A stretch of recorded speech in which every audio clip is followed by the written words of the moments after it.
कि वहां ऐसे सैकड़ों केसेस हुए हैं, उस पर कोई दुख नहीं उन्हें।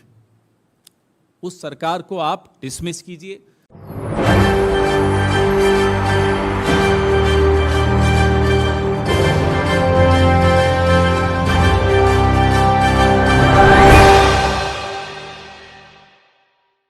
नमस्कार, एसपीएन 9 न्यूज देख रहे हैं आप। आपके साथ मैं हूं मानसी जायसवाल। मणिपुर का वीडियो जब से सोशल मीडिया पर वायरल हुआ है तब से पूरे देश में जबरदस्त गुस्सा है। केंद्र सरकार को लेकर के गुस्सा है। मणिपुर की उन महिलाओं के लिए एक दर्द भरी दास्तान जो है वो पूरा देश यहां पर सुनाता हुआ नजर आ रहा है कि किस तरीके से मणिपुर में जो लोग हैं वो लगातार जो है ये हिंसा झेल रहे हैं। काफी समय से यहाँ पर जो है मणिपुर में हिंसा हो रही थी। महिलाओं को इस तरीके की हैवानियत, इस तरह की दरिंदगी झेलनी पड़ रही थी। सूत्रों के हवालों से जानकारी मिली है कि विपक्ष मणिपुर के मुद्दे पर केंद्र सरकार के खिलाफ अविश्वास प्रस्ताव ला सकता है। विपक्षी गठबंधन इंडिया की बैठक में ये फैसला हुआ है।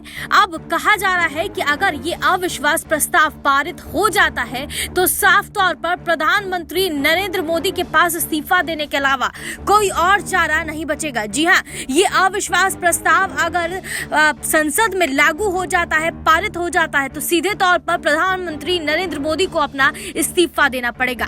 मणिपुर पर केंद्र सरकार के खिलाफ अविश्वास प्रस्ताव विपक्ष ला सकता है और ये बड़ी खबर हम आपको बता रहे हैं कि विपक्ष मणिपुर के मुद्दे पर अगर केंद्र सरकार के खिलाफ अविश्वास प्रस्ताव लाता है तो तमाम जो यहाँ पर मुश्किलें हैं वो बढ़ते हुए नजर आएगी प्रधानमंत्री नरेंद्र मोदी की। राहुल गांधी अगर वहां जाकर खड़े हो सकते थे तो क्या नरेंद्र मोदी नहीं जा सकते थे?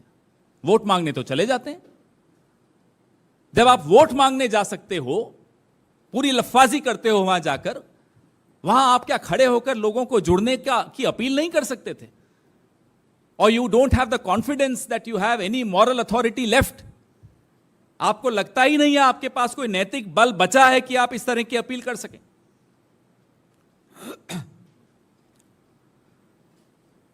इंटरनेट और मीडिया पर जिस तरह की वहां पाबंदियां लगी हुई हैं, वो भी हैरानी की बात है। अब अगर इस देश को उम्मीद किसी से है तो माननीय राष्ट्रपति जी द्रौपदी मुर्मू जी से है, जिन्होंने संघर्ष का रास्ता तय करके यहां तक पहुंची, इस मुकाम तक पहुंची। आप, कम से कम आपसे यह उम्मीद है राष्ट्रपति जी कि आप अपनी जो संविधान में निहित आपकी जो शक्तियां हैं उनका उपयोग करिए और ऐसी सरकार जो मणिपुर में है,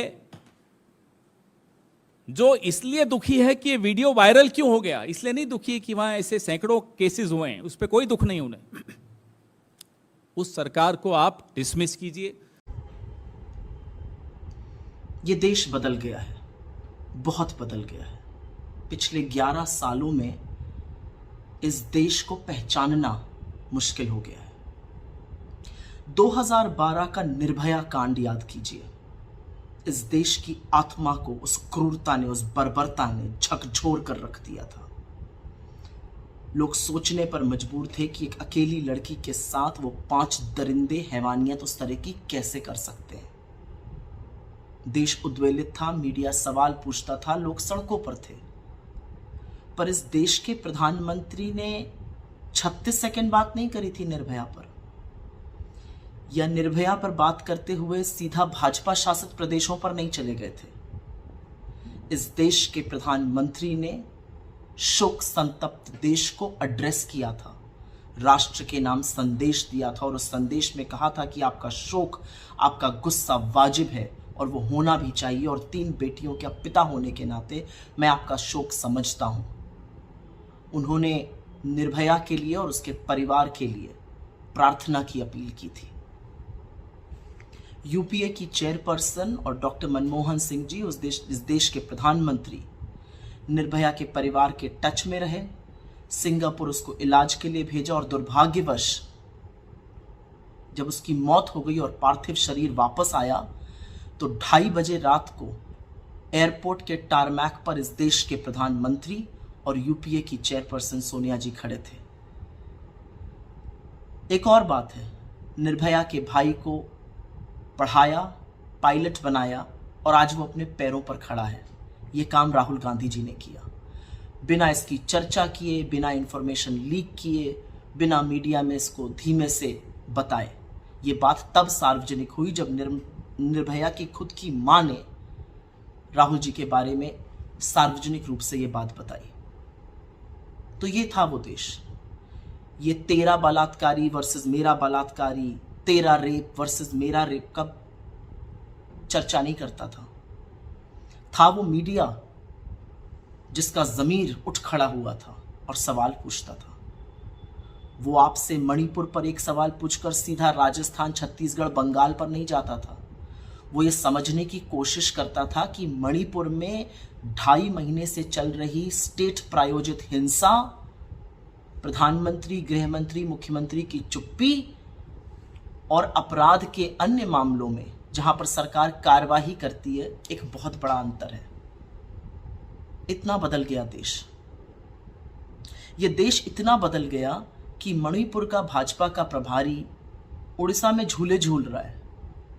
ये देश इतना बदल गया कि महिला आयोग तो 38 दिन तक इस कंप्लेन पर बैठा ही रहा, उसकी सदस्यता नाच नाच कर रील बना रही है। ये देश इतना बदल गया कि इस देश का प्रधानमंत्री 2.5 महीने तक मणिपुर का नाम नहीं लेता। जब लेता है तो 36 सेकंड बोलता है और उसके कुछ ही घंटों बाद मुकेश के गानों में खो जाता है। नीरो वाकई में आज भी बांसुरी बजा रहा है। इतना बदल गया मेरा देश। ये देश इतना बदल गया कि जब वो भयावह वीडियो सामने आता है, उसी दिन 2 और महिलाओं का सामूहिक बलात्कार और हत्या होती है, और तब भी भाजपा के लोग, सरकार के लोग दूसरे राज्यों पर चर्चा करना चाहते हैं। ये देश इतना बदल गया कि सदन सत्र में है, पार्लियामेंट सत्र में है, और देश का प्रधानमंत्री भागा भागा फिर रहा है कि कहीं उसको सदन में बोलना ना पड़ जाए।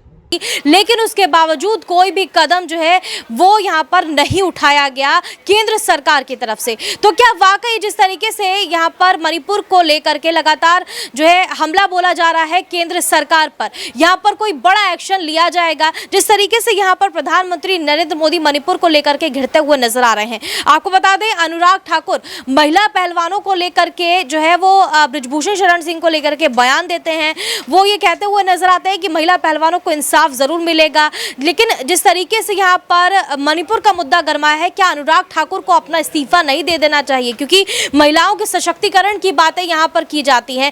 केंद्रीय मंत्री स्मृति ईरानी बड़े बड़े दावे करती हुई नजर आती हैं, लेकिन जिस तरीके से मणिपुर की घटना को लेकर के उन्होंने चुप्पी साध रखी है, वो साफ तौर पर ये दर्शाता है कि अपनी कमियों को किस तरीके से छुपाया जा रहा है, अपनी सरकार की कमियों को किस तरीके से यहाँ पर छुपाया जा रहा है। तो साफ तौर पर केंद्रीय मंत्री स्मृति ईरानी को वाकई अपना इस्तीफा सौंप देना चाहिए, और अगर देश के प्रति, महिलाओं के प्रति अपनी जवाबदेही अब नहीं समझ पा रहे हैं केंद्र सरकार भी और स्मृति ईरानी भी, तो साफ तौर पर उनको अपना इस्तीफा वाकई यहां पर दे देना चाहिए।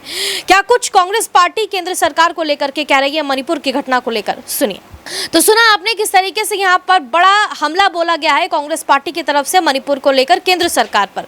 क्या वाकई इन सब बातों में सच्चाई है? क्या वाकई कांग्रेस पार्टी यहाँ पर जो आरोप लगा रही है भारतीय जनता पार्टी पर, इसको लेकर आप क्या सोचते हैं? हमें कमेंट करके जरूर बताएं। देश और दुनिया की तमाम बड़ी खबरों के लिए देखते रहिए SPN 9।